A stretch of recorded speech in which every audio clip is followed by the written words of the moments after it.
Which Chinese car brand do you think exports the most cars? BYD? NIO? XPeng? Great Wall? No, the answer is Chery. And this is the Chery Tiggo 7 Plus.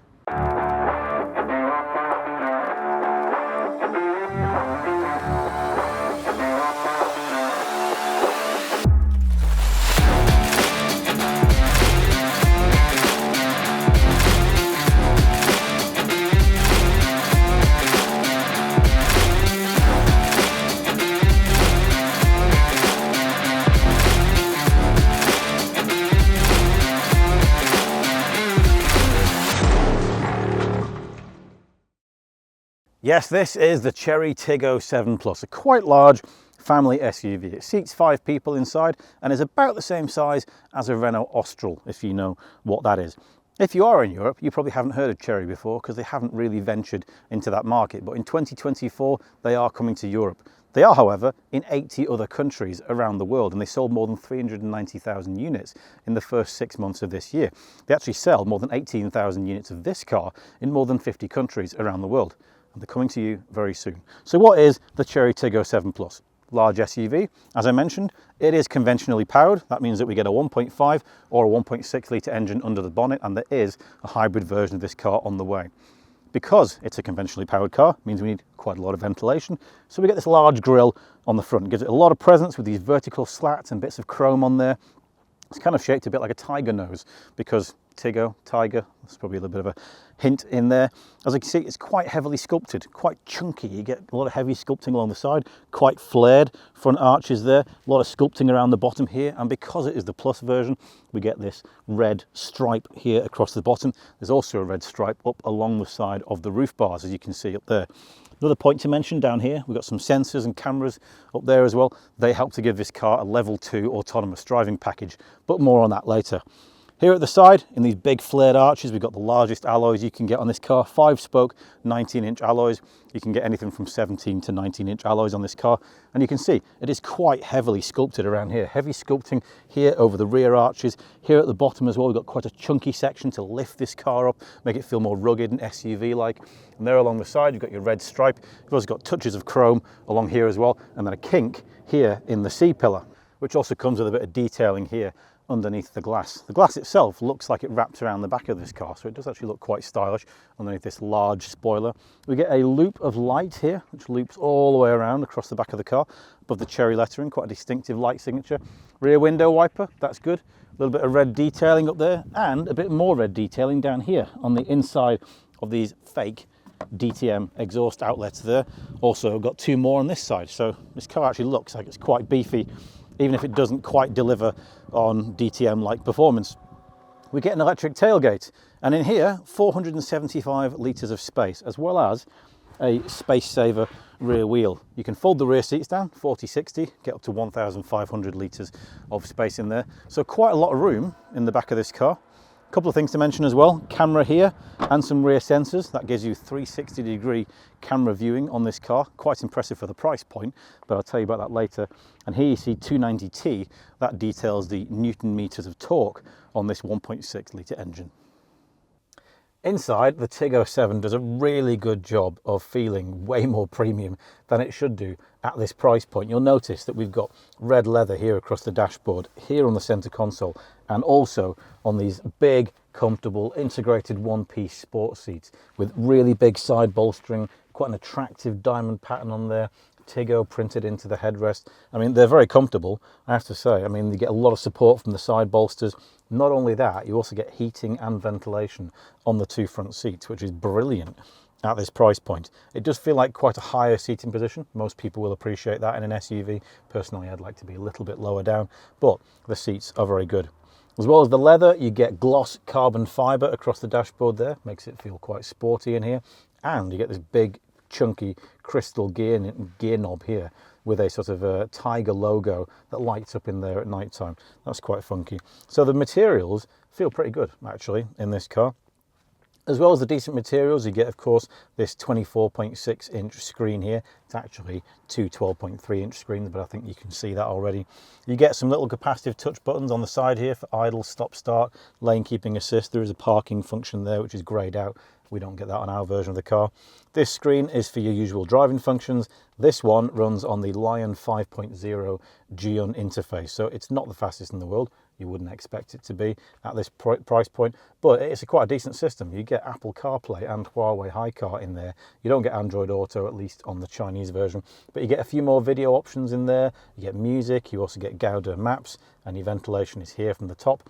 You get your heating and ventilation for your seats in there, and yeah, then you can adjust your temperatures in there. You also get a few switches here on the dashboard. These are not physical switches, they're kind of capacitive touch, so not the best in the world, but at least they light up bright enough for you to see them at night time. Supporting those, we've also got a heads-up display here as well, which gives you some of your autonomous driving functions, your speed, and some other functions on there as well. Not the biggest in the world, but a pretty decent heads-up display as far as it goes. You get a lot of space in this car, decent door pockets, big chunk of space under the dashboard there, glove box, this one in the middle here, and you get 2 cup holders in there as well. Not only that, you get USB-C, USB-A sockets, and a 50-watt wireless charger with ventilation as well, all under the back of your phone, so it should keep your phone nice and cool in there, which is, again, pretty good at this price point. You get a 8-speaker Sony sound system, and it's only 8 speakers. You can see 2 in the door here, 1 up there, a couple in the back doors, and another one further back in the car. It's actually a very good sound system, certainly at low speeds when it's a bit quieter in the car. This is of course an internal combustion engine car, so it's a little bit louder inside, and it's at the lower end of the price point, so you get a little bit more outside noise in the car.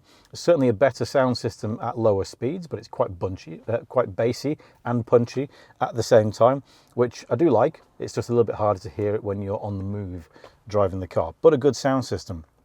We also get, by the way, down here, I'll show you this.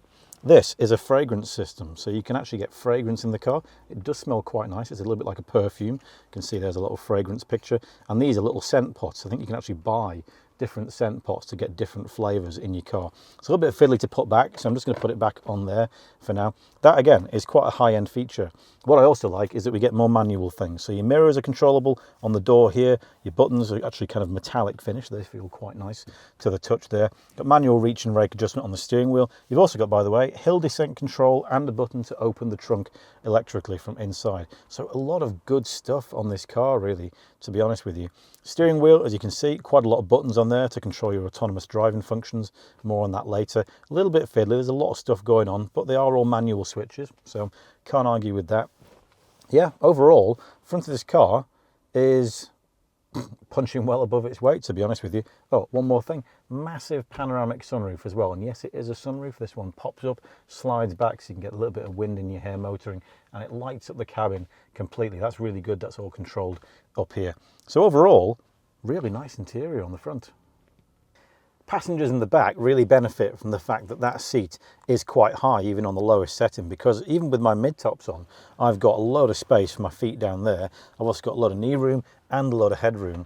And because the footwell is quite deep in this car, it means we get full thigh support under here as well, which would make this a very comfortable back seat for long journeys in the car. As well as that, you get a few more creature comforts, some ventilation down here. Can't change the temperature, but you can at least adjust the direction of it. You get a USB-A socket, a couple more pockets, some pockets in the back of the seats, in the doors, and here in the middle, you get an armrest with a pair of cup holders as well. So, you know, while there's not a lot going on in terms of technological stuff in the back seat, it is a really nice place to be, especially for those long journeys. While the Tiggo 7 Plus does have a really accomplished interior, I think it's fair to say that the driving experience is a little bit more utilitarian than the interior might suggest. It is a petrol car, so I'm going to caveat this by saying that I've been a little bit spoiled by EVs this year, their responsiveness and smoothness, so petrol engines do tend to grate with me a little bit more than electric cars do. But for me, the worst part, I think, is the ride quality. It's really stiffly sprung, so it bounces over pretty much everything. It's not uncomfortable in the cabin, but it does mean that you get moved around a lot, you know, so it's not got the smoothest of suspension. The Netta S that we drove recently, that also didn't have any fancy suspension, but it handled the bumps a lot better than the Tiggo 7 does, especially given it's an SUV. You'd maybe want it to be, you know, a little bit smoother in that respect. But on the engine side, we have the 1.6 litre TGDI. Don't be confused by the D, it's not a diesel, it is a petrol car. No diesel cars in China. It has 197 horsepower, 290 newton meters of torque, which in terms of performance is plenty. It will get from 0 to 100 kilometers per hour in just 8.28 seconds. And because it's a front wheel drive car and not an all wheel drive car, it will get a little bit of wheel spin on wet surfaces if you accelerate just a little bit too quickly. My biggest gripe, I think, with the engine is that it's just not, the throttle mapping is a little bit of a challenge. So sometimes it requires more of a finessed pedal to accelerate from a standing start into, you know, general progress. It just feels like it lurches a little bit from a standing start. But otherwise, I mean, the 7-speed dual clutch transmission is absolutely fine.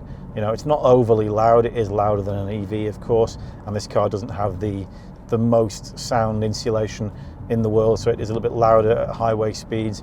But overall, it's okay. And in terms of range, I mean, well, we get about 700 kilometers, I think, out of a tank on this thing. I haven't measured it completely.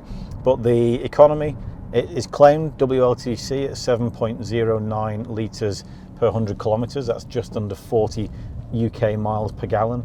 I mean, I drove it yesterday on some city roads and on some highways and ring roads around on quite a long journey, and we averaged 6.9 litres per 100 kilometers, which is actually more than 40 miles per gallon. And you know, that was on a pretty varied drive. So the economy figures are quite accurate on this car, just over 40 miles per gallon. That'll do you quite decently. Now, I will compare it in terms of prices. I have been teasing the prices for quite a while, so let me finally get to them. This car starts at 99,000, the base version with a 1.5 litre engine, starts at 99,900 RMB in China. That is just over £11,000. This version, the flagship version with all the bells and whistles, costs £121,900, which is RMB, which is £13,600. Do you know what else is £13,600 in the UK? The cheapest car you can buy today, the Dacia Sandero in the base trim of the Sandero. So obviously you're getting quite a bit more kit and a much bigger car for the same price as the cheapest car you can buy in the UK right now. Again, let's be honest, these are China prices. If this came to Europe, it would cost a little bit more, but certainly it would be a very compelling option for fairly large families on a budget.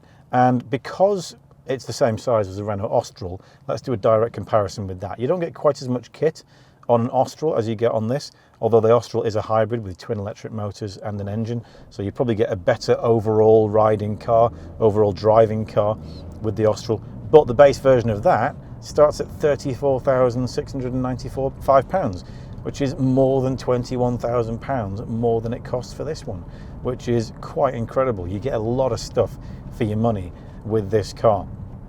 Now, as I said, you can get it with a 1.5 litre engine as well, a little bit less power, a little bit less, well, a little bit more economy, let's say.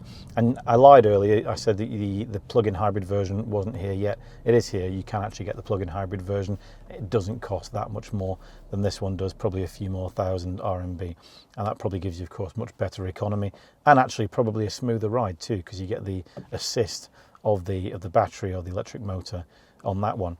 But yeah, I mean, in terms of size, it compares to the Austral, so it's 4.53 metres long, it's 1.86 metres wide, just under 1.7 metres tall, has a wheelbase of 2.67 metres, which is a bit more than the Austral, so you get a bit more legroom in the back as well. I mean, it's a good car. It's, you know, not quite as refined as an EV, certainly, but for this price point, you are getting a lot of car for your money. I mean, you do get the level 2 autonomous driving system, I forgot to mention that. That is okay. I mean, the cruise control, the adaptive cruise control works fairly fine. It's a little bit more clunky because it's a petrol, so it doesn't kind of accelerate quite as progressively or as smoothly as an EV. The worst part of that is the lane keeping assist, which doesn't tend to stay in the center of the lane. It drifts over to the right and then bounces off the line back in again, so it doesn't really keep you very, very central in the lane. But other than that, I mean, it's okay. You're getting a lot of stuff for your money. It's a little bit louder because it's a petrol car. It doesn't have the most sound insulation in the world. It's a good car. It's a good car at a brilliant price point, especially here in China. I think if it does come to the UK, it will definitely cost more, but will still be a very compelling option.